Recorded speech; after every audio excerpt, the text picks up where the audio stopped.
La fe cristiana no es una teoría ni una ideología. La fe cristiana es el camino para conocer y amar a una persona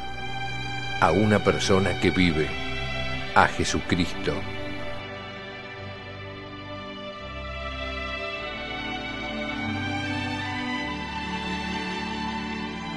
La fe cristiana, un curso del Instituto de Formación Teológica por Internet que quiere ayudarte a crecer en el amor a Jesús, nuestro Señor.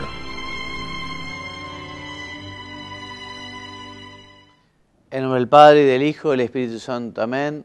Ave María Purísima, sin pecado concebida. Bienvenidos, queridos amigos, a este programa nuestro, estas clases, estas lecciones sobre la fe cristiana. Hemos ido ya desarrollando muchos temas. No sé si nos vienen siguiendo desde hace tiempo, pero hemos desarrollado todo lo que se refiere a la teología dogmática. Hemos visto todos y cada uno de los artículos del credo y vimos después la teología sacramentaria también. Hemos visto la liturgia, cada uno de los sacramentos, y estamos ahora recorriendo lo que es la teología moral.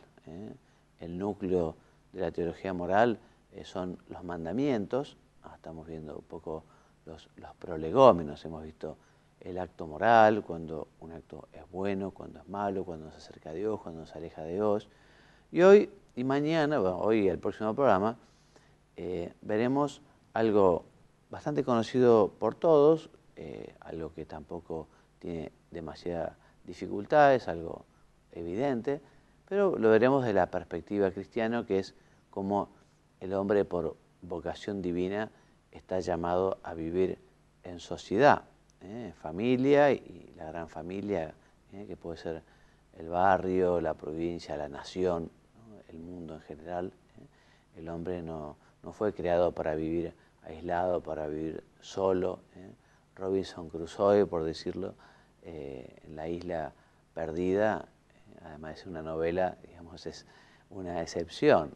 Uno está llamado a vivir con otros, ¿no? Dios ha querido justamente que el hombre nazca en una familia, con un padre y una madre, y sean los padres justamente quienes lo eduquen y lo vayan formando, y de alguna manera conforme va creciendo lo van preparando para relacionarse con el medio ambiente y con las otras personas, primero sus compañeritos de escuela o de colegio, y después ya va creciendo, y los padres que lo van preparando para vivir su afectividad y su amor, y realmente sepa relacionarse, como también preparándose para lo que es el conocer a alguien que se puede tomar un compromiso de amor y de entrega y generosidad, ¿no?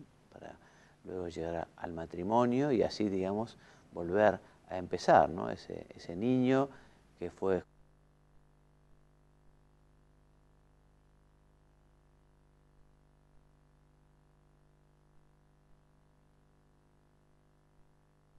¿sí? Como que el ciclo de la vida comienza nuevamente, y así una generación y otra generación. Bueno, estamos entonces en el tema 29, persona y sociedad, un trabajo de Enrique Colom. Y el primer punto a desarrollar es justamente esta sociabilidad humana, ¿no? Y comenzamos diciendo esto que habíamos dicho hace un instante, ¿no? Que Dios ha creado al hombre no como un ser solitario, sino que lo ha querido como un ser social, tal como lo manifiesta el Génesis. Dios, cuando creó a Adán y Eva, los creó como marido y mujer, los creó como matrimonio, los creó justamente con esta misión de amarse y de poblar la tierra, con los hijos y con los hijos de sus hijos. Entonces, para la persona humana, la vida social no es algo accesorio, no es algo optativo, no es algo yuxtapuesto, sino que deriva de una importante dimensión que es inherente a su propia naturaleza. Una persona que quisiera vivir, digamos, solitaria, ¿no? Si no es por una especial vocación o llamado de Dios, quizá a la oración, bueno, habría que ver, bueno, cuál es el motivo por el que se quiere, digamos, separar, porque en principio los hombres estamos llamados a vivir en sociedad, ¿no? El ser humano puede crecer y realizar su vocación solo en unión con los otros.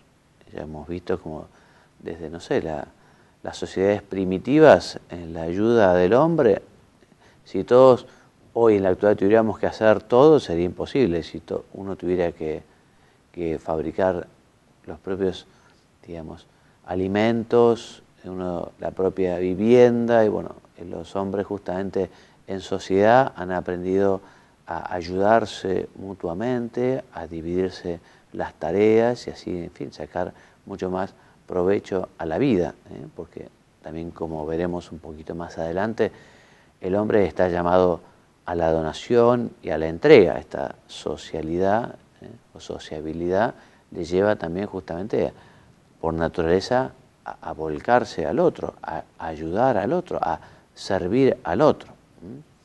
Esta natural sociabilidad se hace más patente a la luz de la fe, ya que existe una cierta semejanza entre la vida íntima de la Santísima Trinidad y la comunión que debe instaurar entre los hombres, ¿no? O sea que Dios justamente es uno y trino, es uno en tres personas, y los hombres que Dios creó, los creó también para ser partícipes de su conocimiento y su amor, y la finalidad de las criaturas que Dios creó es para que compartan con Él, ¿no?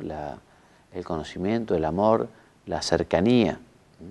Así que efectivamente todos estamos llamados, ¿no? a este fin, que es poder llegar a la bienaventuranza eterna y a participar de esa comunidad de Dios unitrino, y además ahora ya con la Santísima Virgen y los santos, todos aquellos que nos han precedido y están cerca del Señor. Entonces la revelación muestra que la relacionalidad humana debe estar abierta a toda la humanidad sin excluir a nadie. Debe caracterizarse por una plena gratuidad, ya que en el prójimo, más que un igual, se ve la imagen viva de Dios. O sea que ahí reside la dignidad de la persona. La persona merece todo el respeto fundamentalmente porque es hijo de Dios, porque es imagen de Dios, porque vale también toda la sangre de Cristo, ¿no? Entonces nosotros tenemos que ver en los demás esa imagen divina. Por lo tanto, el hombre está llamado a existir para los demás, lo decíamos, no solo junto a los demás, no solo con los demás, sino para los demás. Esto es, para servir a los demás, para amar a los demás. La libertad humana se envilece cuando el hombre se cierra sobre su propio yo, cuando lo que hace es meterse sobre sí mismo, sobre sus proyectos, sus ambiciones, sus deseos, sus gustos. Y además el hombre no se realiza y no alcanza la felicidad cuando es egoísta.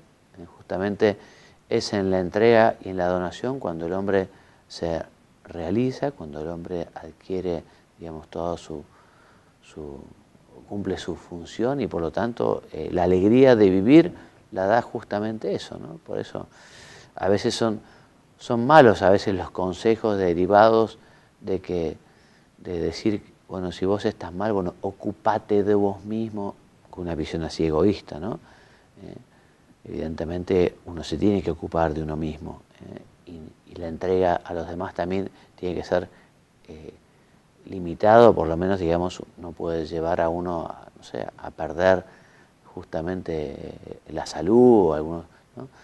Pero evidentemente lo que no puede haber es egoísmo. Al contrario, cuando uno está triste, si uno se dedica a darse, ¿no? Yo le recomiendo muchas veces a las personas que en vez de fijarse tanto en su problema, que salgan y miren un poco el problema de los demás, ¿no? La gente que está enferma, la gente que está presa, la gente que no tiene lo básico para vivir. Bueno, cuando uno se vincula con esas realidades y trata de ayudarlas de alguna manera, bueno, el problema personal como que se acaba. o por lo menos ocupa su verdadero lugar, porque viendo justamente los serios problemas de los demás, a veces los diminutos problemas personales se achican todavía más, ¿no? Entonces, esta dimensión natural y el reforzamiento sobrenatural de la sociabilidad no significan, sin embargo, que las relaciones sociales se puedan dejar a la pura espontaneidad. Muchas cualidades naturales del ser humano requieren formación y práctica. O sea que uno también tiene que aprender a vivir en sociedad. Quizá ustedes han escuchado un aviso en la radio que dice algo así como 6 millones de personas tiran basura en la calle. Hoy, fulano de tal decidió no tirar más basuras en la calle. Bueno, 6 personas siguen tirando basura en la calle, pero algo cambió. El cambio empieza por uno mismo. Y es un mensaje muy oportuno y muy bueno, porque uno dice, bueno, pues esta sociedad que justamente que la gente tira basura en la calle, que no respeta a los demás, que no pide por favor, que te atropellan con el auto, que, bueno, empecemos nosotros también, empecemos nosotros. Y eduquemos también, eduquemos con el ejemplo, y los padres, los profesores, quienes tienen responsabilidades, educaremos con el ejemplo y también con la invitación, justamente a saber valorar a las otras personas, respetándolas, tratándolas como se merecen, sabiendo pedir por favor, sabiendo pedir perdón cuando uno se equivoca, sabiendo servir a los demás. Hace falta formación, formación y práctica también, ¿no? O sea, da mucha pena cuando efectivamente ya en una sociedad se han perdido, ¿no? Todas estas cuestiones que tienen que ver con la buena educación, ¿no?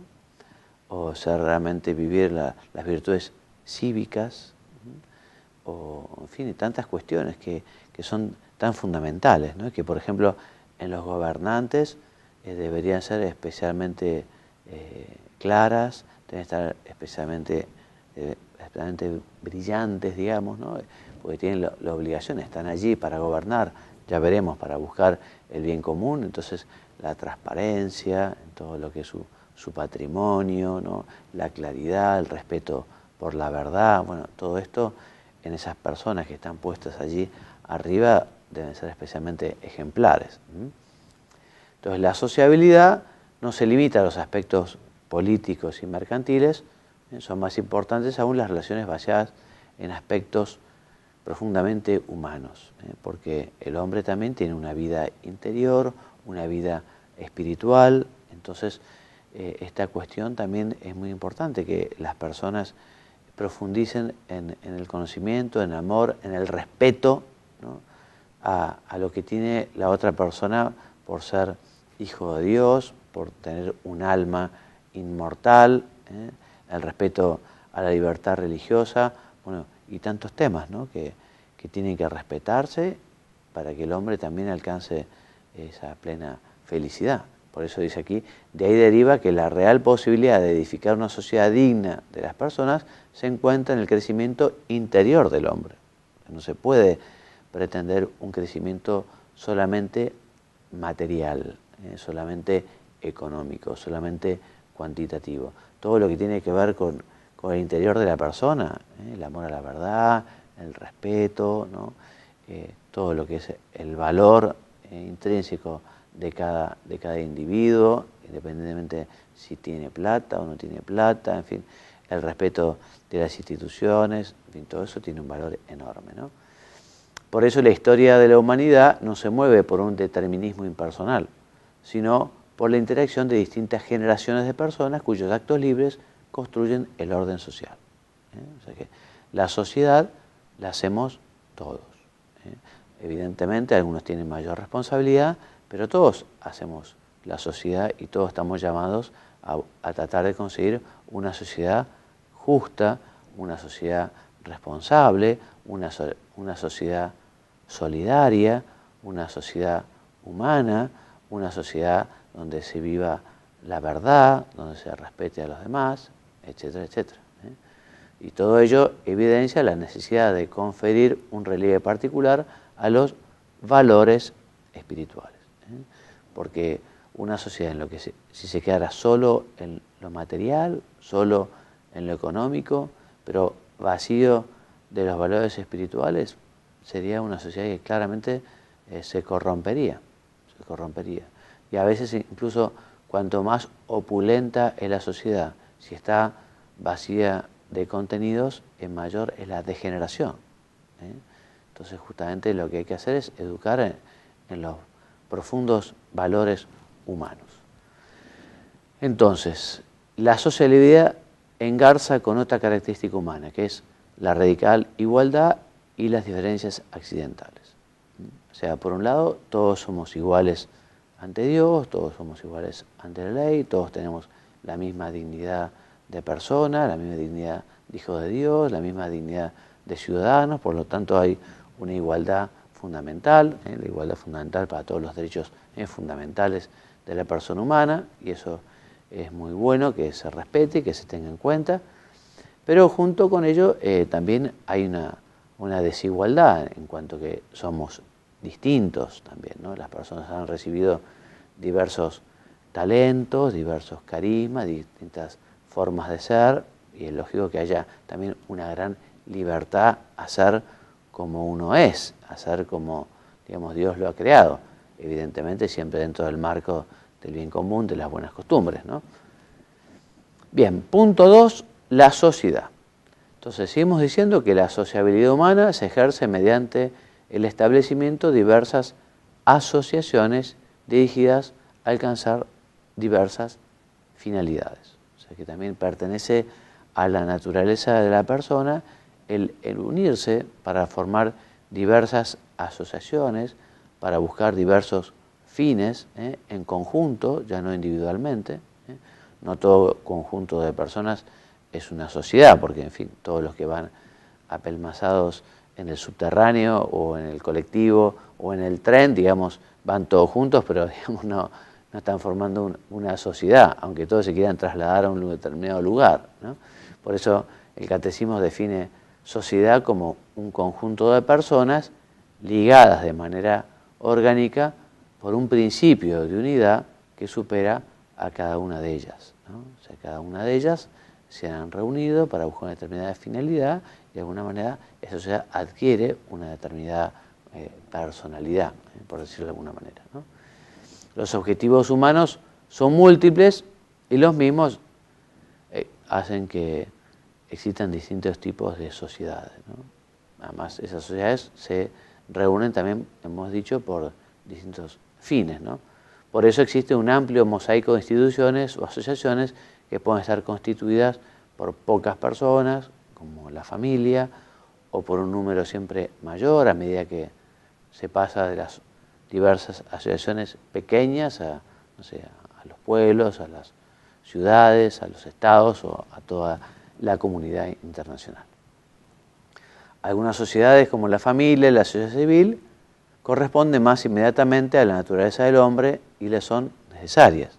O sea que la familia es una sociedad necesaria, por ese proyecto de tipo marxista, ¿no? Que bueno, ya que no exista la familia, la familia es un invento burgués, por eso hay que sacarle a marido y mujer el hijo, y quien tiene la obligación de formar a los hijos de ese matrimonio es el Estado. O sea, bueno, para entender, abolir la familia es un verdadero disparate, ¿no? Porque va justamente contra algo que pertenece a la intrínseca naturaleza humana. O sea que el hombre está inventado, fabricado, creado para vivir en familia, para hacer una familia y proyectarse en la familia.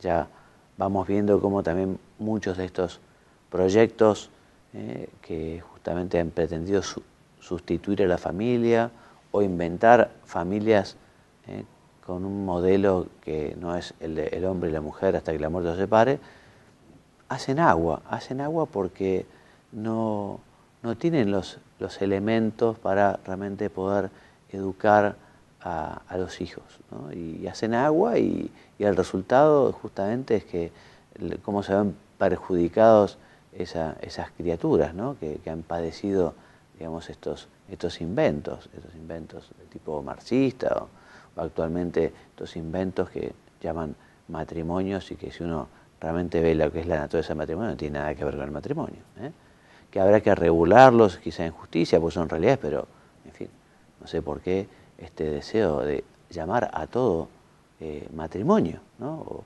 o cualquier cosa llamar familia, no sé por qué un deseo, es verdad que tiene un gran prestigio, pero llamar a cualquier unión matrimonial ya es un disparate, ¿no? Porque no sé dónde iremos a parar.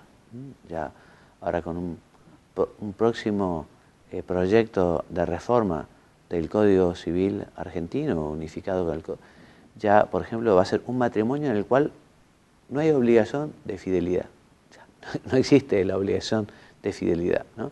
Entonces, digamos, pero el matrimonio no es un compromiso, no es una donación, no es una entrega.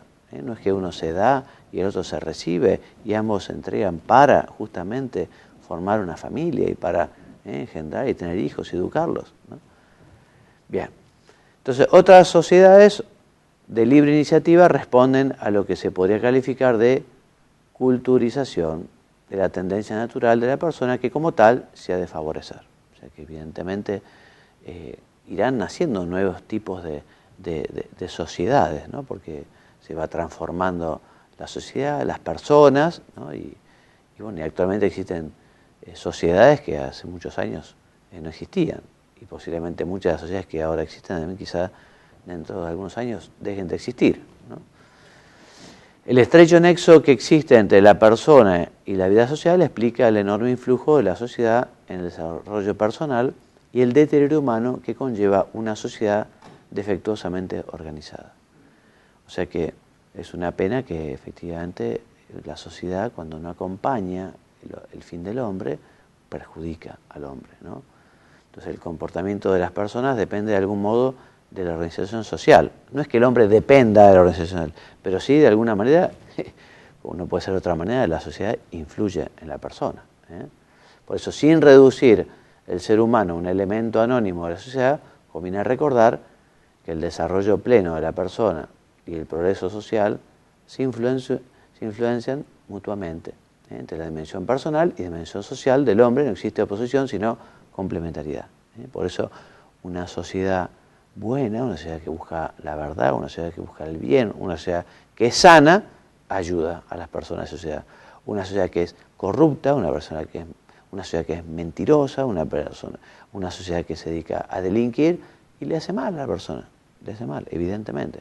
Y por eso es bueno que uno bregue, luche, busque una sociedad justa, una sociedad equitativa, una sociedad donde haya realmente solidaridad. En este sentido, a causa de los pecados de los hombres, se llegan a generar en la sociedad estructuras injustas o estructuras de pecado. Estas estructuras se oponen al recto orden de la sociedad y hacen más difícil la práctica de la virtud y más fácil los pecados personales contra la justicia, la caridad y la castidad. Pueden ser costumbres inmorales generalizadas como la corrupción política y económica o leyes injustas como las que permiten el aborto. Estas estructuras de pecado deben ser eliminadas y sustituidas por estructuras justas. Y un medio de capital importancia para desmontar las estructuras injustas es justamente el empeño de los cristianos por ser santos, por ser buenos, por parecerse a Jesucristo, y además hacer apostolado. Qué bueno que es justamente la coherencia del cristiano que vive su compromiso bautismal y que eso mismo se plasma en el ejemplo y en la vida de los demás. Nos dice Juan Pablo II que en su exhortación apostólica, Reconciliatio de Penitencia, que la Iglesia cuando habla de situaciones de pecado o denuncia como pecados sociales, determinadas situaciones o comportamientos colectivos, sabe y proclama que estos casos de pecado social son fruto de la acumulación y la concentración de muchos pecados personales. O sea que también si hay una estructura de pecado, digamos, los culpables no solo la estructura, sino que es las personas que están en esa estructura. ¿no? Y son justamente las personas que están en esa estructura las que hacen esa estructura de pecado. Entonces, cuando una sociedad es corrupta, coimera, que se deja vencer por el cohecho, por el engaño, entonces resulta que, bueno, a todos los niveles, y bueno, se convirtió en una estructura de pecado, porque a todos los niveles es corrupta. Bueno, habrá que conseguir entonces mejorar, ¿no? Dice el Papa. Y termina. Son pecados personalísimos de quien genera o favorece la inquietud o la aprovecha, de quien pudiendo hacer algo por evitar, eliminar o al menos limitar determinados males sociales, omite el hacerlo por pereza, miedo y encubrimiento, por complicidad solapado, por indiferencia, de quien busca refugio en la presunta imposibilidad de cambiar el mundo y también de quien pretende ahorrarse la fatiga del sacrificio. No podemos, vamos contracorriente en muchos lugares, o sea, pero no tenemos que desfallar, tenemos que luchar. Bueno, con estos temas vamos a seguir. El próximo programa ya vamos a entrar con el tema 3, que es la autoridad. Ahora, como se nos acabó el tiempo, me despido, los invito a ver el próximo programa, tratando estos temas de la persona en la sociedad. Me despido con la bendición, que Dios los bendiga y los haga muy santos. Muchas gracias.